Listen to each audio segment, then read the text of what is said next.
It was a dead of night, around 2 a.m., when the insistent knocking erupted at my door, urgent, desperate, as if summoning a ghost from the grave. I dragged myself from bed, my pulse thundering in my ears. My wife, Emma, had departed only 3 hours prior, insisting her mother was ill and required immediate assistance that very evening. I hadn't doubted her for a second. What reason did I have? Yet, as I swung the door open, there stood the apartment complex's security guard, Mr. Rios, soaked in perspiration, gasping as though he'd sprinted up every one of the 15 stories. "Ethan, is your wife here with you?" His words broke on the final syllable. I furrowed my brow. "No, she's at her mom's." "What's going on?" He gulped, mopped his quivering hands on his shirt, and fumbled to unlock his phone with unsteady digits. "Because she just went into the adjacent building," he murmured, "and she had company." A vice gripped my heart. Who was with her? I demanded. He stayed silent, merely passing me the device. A clip was queued up. Security camera recording from the building. Fuzzy, but discernible. At 11:47 p.m., Emma strolled into the lobby of the neighboring high-rise. Not ailing, not hastening, not anxious.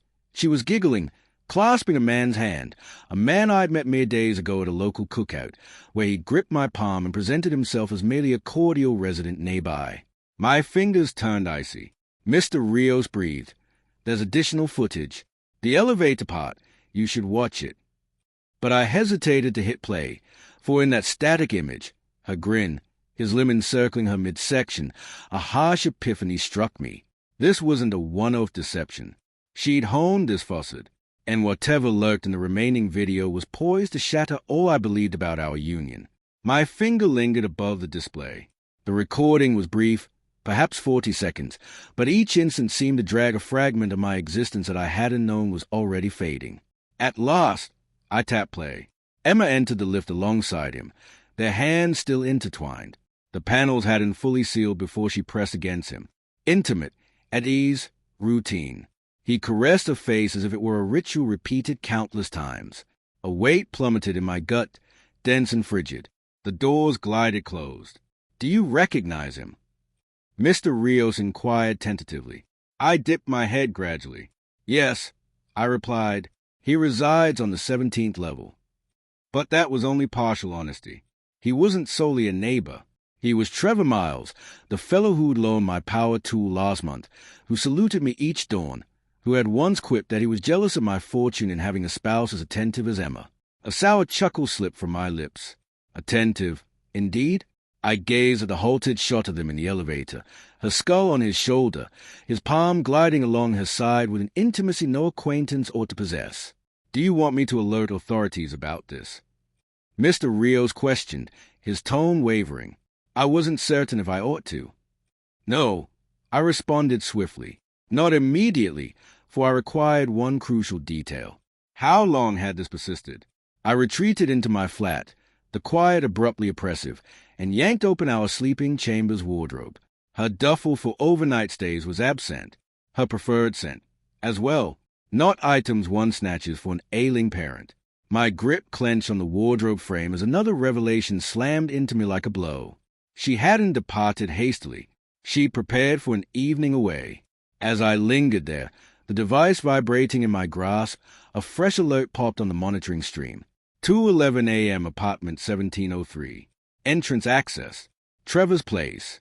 She hadn't ventured to aid her mother. She was above with him, and I refused to linger until daylight to uncover the motive. I ascended via the lift in utter hush.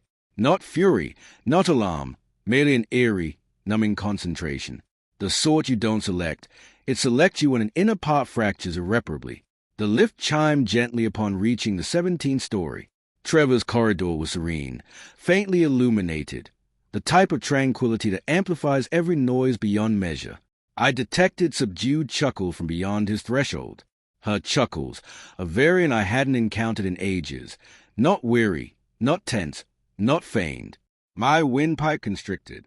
I inched nearer. Emma's tone drifted through the wood, hushed and affectionate. "Do you believe he has any inkling?" "A beat." Trevor snickered. "He pulls night duties. He scarcely glimpses you. That's the beauty of it." I halted in place. That's the beauty of it. I'd been logging extra hours for months, stashing fun for our tomorrow, mending the existence you profess to desire. And throughout, they'd exploited my non-attendance as a bedrock for whatever this constituted. My fingers balled into a fist. Within, she persisted, gentler this time. I simply don't want him appearing out of nowhere. Trevor retorted, arrogant and assured. He won't. And if he did, what could he possibly do? He chortled once more. An element within me, minor yet vital, splintered. I refrained from battering the entrance. I didn't bellow. I didn't crumble. I withdrew, for verity demands no clamor. It demands proof. And if this evening had imparted any lesson, it was that I hadn't grasped the extent of their disloyalty. Not by a long shot. I proceeded to the stays, retrieved my phone, and messaged Mr. Rios. Preserve all recording from 10 p.m. onward. No erasures. His response arrived promptly. Already handled. This wasn't merely a dreadful evening. It heralded something vastly larger. As I descended the steps, a nauseating insight assailed me. Emma hadn't wandered from our matrimony. She'd exited it deliberately, and whatever edifice they were constructing jointly, it wasn't merely a liaison. It was a scheme. I didn't return to my abode straight away. I perched in my vehicle amid the shadows, motor idle, palms clutching the wheel so fiercely my joints throbbed. My thoughts looped their dialogues, her tender, apprehensive, remorseful, his smug, entertained, convinced. But what pierced me wasn't the infidelity. It was the orchestration, the intentional synchronization, the manner she'd wielded my employment timetable as a schematic for a dual existence. I access a position log on my device, a feature she once shared willingly. No longer. The chronology astounded me. 11 evenings, all in the prior month, all spanning 11 p.m. to 3 a.m., all at Trevor's structure. Sequences don't deceive. She'd sculpted a parallel existence within the periods I devoted to rescuing others, and I'd remained oblivious because I relied on her. At 3:14 a.m., my phone hummed with an incoming text. I'm at Mom's. Her temperature just subsided. No need to fret. Get some rest. Love you. I fixated on the display, perusing it thrice. She was fabricating to me while reclining beside him. She wasn't safeguarding her parent. She was safeguarding her narrative, a narrative she assumed I had no cause to challenge. But now, I possessed every cause. I motored back leisurely, methodically. Upon entering our sleeping quarters, her half of the mattress was impeccably arranged, the cushion pristine, the coverlet pristine. Since she wasn't meant to be present, she was precisely where she'd intended. At 3:37 a.m., as I positioned myself in the entryway, surveying the area where she once slumbered next to me, a switch flipped. If she'd deceived this effortlessly, this boldly, then the unfaithfulness wasn't a complete verity. It was a veneer. Something lurked beneath, a drive, an objective, a rationale for selecting him over a stranger. I approached her cabinet, rummaging for anything amiss. And in the rear, under her pullovers, I unearthed it, a concealed secondary device. Powered, unsecured. The initial text on the panel chilled my flesh. Trevor, adhere to the scheme. Don't falter at this stage. This wasn't a romance. This was tactics. The shadow phone brimmed with elements unfit for any wedlock. Texts, audio memos, images, blueprints, not amorous blueprints, not clandestine rendezvous, tactical blueprints, and they all commenced months past. I settled on the mattress's rim, swiping through, sensing my pulse decelerate into something frosty and constant. The pulse you acquire when you cease refuting reality. Communication upon communication unveiled fragments I hadn't realized were absent. Trevor, your spouse's routine is ideal. Overnight stint provide the opening. He confides in me. He never verifies a thing. Trevor, excellent. Confidence simplifies this. My torso constricted. But then I discovered the chain that altered all. Titled merely, Phase 2. Her audio recordings resided there. Unsteady yet resolute. He amplified his shifts once more. That accelerates the disbursement schedule. We must exercise caution. One error and he'll commence inquiries. Once the deposit finalizes, we're finished. All is arranged. Transfer, disbursement, concluded. My intellect whirled. I delved further. Their records were present. 2. Financial captures, recipient documents, drafts of material she evidently never meant for my eyes. And then I located it. A roster. My roster. Natal record, nuptial certificate, monetary reports, coverage policy, autograph exemplars. Every paper needed to infiltrate and rear out my holdings, all catalogued, all imaged, all redded. She wasn't scheming to abandon me. She was scheming to supplant me, to obliterate me from my fiscal existence. Trevor wasn't her covert paramour. He was her confederate, and whatever Phase 2 entailed, they were perilously near to consummating it. My palms trembled, but not from dread, from lucidity. Before this night, I believed I'd forfeited my matrimony. But perusing those texts, I comprehended something infinitely graver. I hadn't merely forfeited a spouse. I cohabited with a peril, a deliberate, structured, drilled peril. And if I didn't intervene, I knew precisely who would.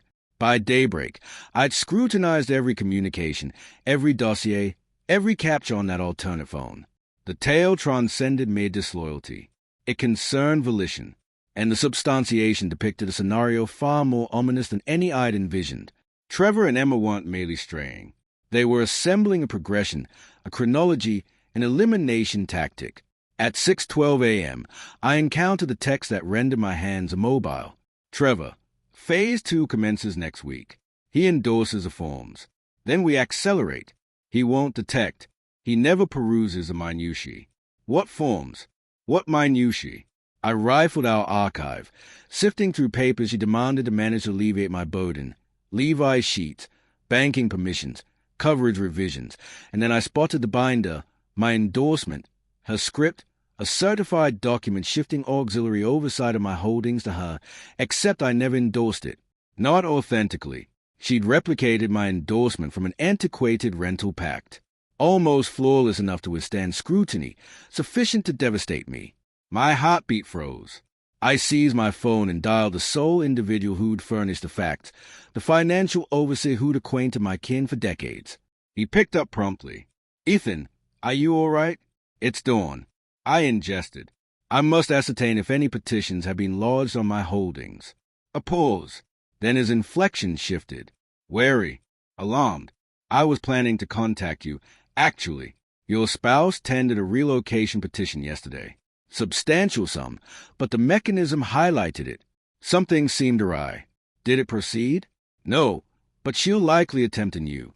My innards knotted. She wasn't biding for the ideal sentimental juncture. She was biding for the ideal monetary one. And she was proximate. Alarmingly proximate.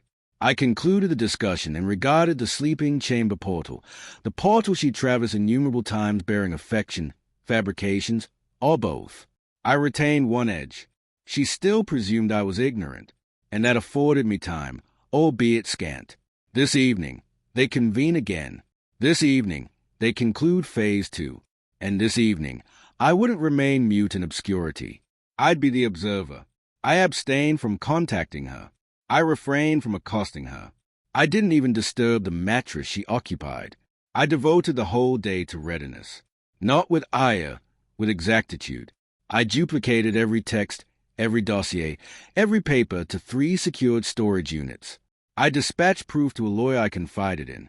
I deposited replicas in a secure vault under my sibling's designation. By twilight, the treachery transcended sentiment. It was indictable. At 9:16 p.m., Emma messaged me. "Mom's temperature is elevated again. I may remain overnight."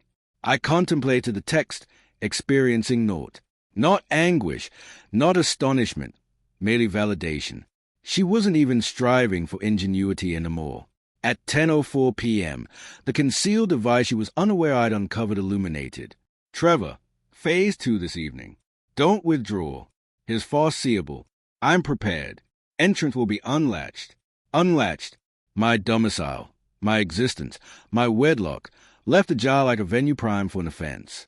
But what they ignored was that I wasn't vacating the premises this evening. I extinguished every illumination, positioned myself in the parlor's nook, and bided. At 11:39 p.m., I perceived the subtle snap of the rear entrance. Footfalls gentle, vigilant. Known. Trevor. He navigated the passage as if he practiced, for he had, He paused at my study threshold, extracted a binder, and commenced inserting papers within. My papers? He was pilfering the final components they required to finalize the relocation. Then I discerned her. Emma advanced behind him, murmuring, "Is it all present?" He affirmed, "Once we submit this tomorrow, he forfeits lawful entry. Thereafter, we're impervious." Impervious? She wasn't murmuring from terror. She was murmuring from exhilaration. I inclined the head sufficiently for my voice to carry. Intriguing scheme. They rigidified. Trevor pivoted first.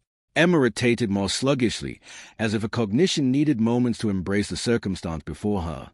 The illuminations activated, automated senses initiated by my motion, and the expression on her visage. It wasn't contrition. It was terror, unadulterated, immediate, irrefutable terror. For she at last comprehended. I hadn't been ambushed. I'd been observing, chronicling, readying, and now the single aspect of their scheme they'd never anticipated stood mere feet distant, gazing directly through them. Trevor's complexion paled initially. Emma's ensued, her respiration hitching as if the ground had vanished beneath her. Neither stirred, neither uttered. They merely gawked at me, the individual they'd intended to expunge, now interposed between them and the destiny they'd forged from deceptions. I didn't elevate my tone. I didn't menace. I didn't lay a finger. I merely elevated the secondary device, the one she believed concealed, and let it fall onto the surface amid us. Phase 2, I articulated softly. Curious moniker for terminating someone's existence on record. Emma advanced, extending. "Ethan, I interjected. "You rehearse your dialogues with him. Don't attempt ad-libbing now." Trevor maneuvered, endeavoring to creep toward the rear entrance. The erroneous action. For at that instant, two silhouettes entered. My lawyer and a casually attired investigator, both already thoroughly informed. Emma's legs faltered. Trevor muttered an oath. The investigator unfurled a binder. "We've examined all you provided, Mr. Hayes. Identity deception, falsified endorsements, plot to perpetrate monetary larceny, illicit entry to private holdings. Rather a compilation." Emma's voice fractured. "Ethan, please. I didn't intend." I regarded her, truly regarded, and beheld an outsider donning my spouse's countenance. "You didn't intend to be apprehended," I stated. "That's all." The investigator restrained Trevor first. Emma next. She didn't weep, not for affection, not for remorse, solely for the disintegration of a life she schemed to erect upon my downfall. As they led them away, she glanced back at me, seeking the man who once pardoned her tiniest errors. But that man had vanished. I wasn't retaliatory. I wasn't exultant. I was liberated. Utterly, definitively liberated. By morning, accusations were lodged. Her entry was nullified. My holdings were fortified. My identity was mine once more. And as I reclined in the tranquil aurora of my parlor, I acknowledged something I hadn't sensed in months. They hadn't purloined it.